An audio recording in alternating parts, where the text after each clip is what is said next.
Assalamualaikum warahmatullahi wabarakatuh. Alhamdulillahirrabbilalamin. Wassalatu wassalamu ala asrafil anbiya'i wal mursalin wa ala alihi wa sahbihi ajma'in. Hai teman-teman sekalian, perkenalkan nama saya Yasmin Anissa Panjaitan dengan NIM 07042111013. Baiklah, di sini saya akan memaparkan materi mengenai biofisika tentang biomimikri burung elang dan teknologi pesawat. Untuk memenuhi tugas dari Ibu dosen pengampu Lailatul Husna Borul Lubis, SPD MSc. Pastinya teman bertanya-tanya, apa sih itu biomimikri? Biomimikri secara harfiah dapat diartikan sebagai tiruan makhluk hidup terdiri dari pengambilan inspirasi dari solusi seleksi alam yang diadopsi oleh evolusi untuk mengubah prinsip dan proses dalam rekaya manusia, yaitu terinspirasi oleh bentuk, bahan, proses, dan fungsi makhluk hidup itu sendiri. Lalu, apa kaitannya biomimikri dengan biofisika? Biomimikri merupakan perkembangan dari biofisika. Selama tahun 1950-an, ahli biofisika dan polimit Amerika Otto Schmidt mengembangkan konsep biomimikri ini. Adapun tujuan dari biomimikri adalah untuk mencapai sebuah produk dengan cara-cara yang baru untuk kita hidup dan beradaptasi di dunia ini, di bumi dalam jangka waktu yang panjang. Sebelum itu saya akan menjelaskan sedikit tentang burung elang. Burung elang sendiri berkembang biak dengan cara bertelur. Telur tersebut mempunyai cangkang yang cukup keras. Cangkang tersebut terbentuk dari protein yang terkandung dari induknya. Elang membuat sarang di tempat-tempat tertinggi atau tempat tinggi yang jarang dijamah oleh manusia. Elang akan menjaga telur-telurnya hingga menetas dan mampu untuk mengepakkan sayap dan melakukan penerbangan pertamanya.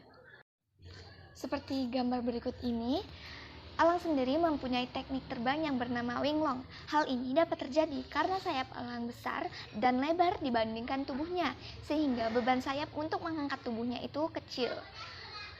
Elang memanfaatkan hal tersebut untuk melakukan gaya terbang melayang untuk menghemat energi dibandingkan harus mengepakkan sayap berulang kali.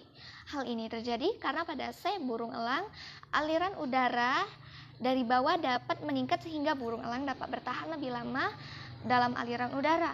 Burung elang akan memanfaatkan arus udara panas eternal soaring yang terbentuk dari pemanasan udara oleh bumi.